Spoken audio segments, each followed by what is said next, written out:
I was about 6 years old. My mother and I had arrived in Italy the year before to be with my dad, who was a soldier. And we arrived at Dachau, which was a concentration camp.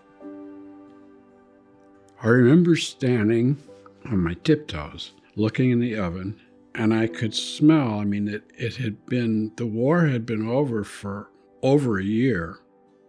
I asked my mother what that smell was, and she said that's what human flesh smells like. And my mom and my dad explained to me everything that had happened there, where 40-some thousand people were cremated in ovens, including children. That was the beginning of understanding compassion in life. That was when I became aware that other people suffered, that was something that was important in life, was to have feelings for people. I carried that the rest of my life. That's where it began for me. So that's become part of my role now, is to be a giver.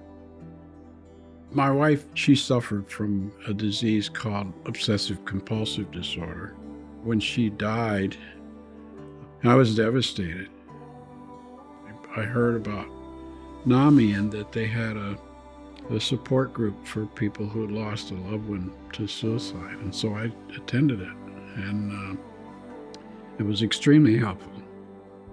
The lady that was running the group at the time asked me if I would consider facilitating the group. And I said, yeah, I'd be delighted, because it was an opportunity for me to give back. It's 5 hours out of my life every month. I gladly give up that 5 hours a month to save one person's life. I mean, who wouldn't? We use the analogy in dealing with the survivors of suicide loss. We have an analogy where you have a jar, and the jar has your grief in it, and it's a marble in the bottom of that jar. And then that marble is never going to change size. That grief is never going to get smaller. It's always going to be that way. And what needs to change is the jar. The jar expands and gets bigger, and we move on, carrying our grief with us. We move on to a bigger life.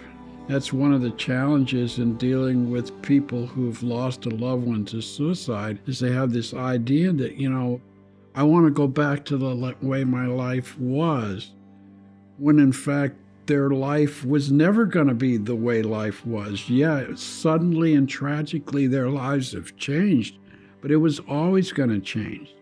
And to help people make that transition to having the idea that change is good, change is really going to happen whether I want it to or not, why not look forward to it with fondness and with expectation and enjoy the static part of my life, the stasis that's in my life, but let go of the idea of wanting to hold on to it forever.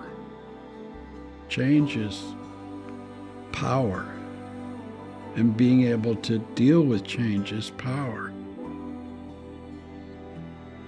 My name is Rodger. If I could tell my success story in one word, it would be change. And my story is now.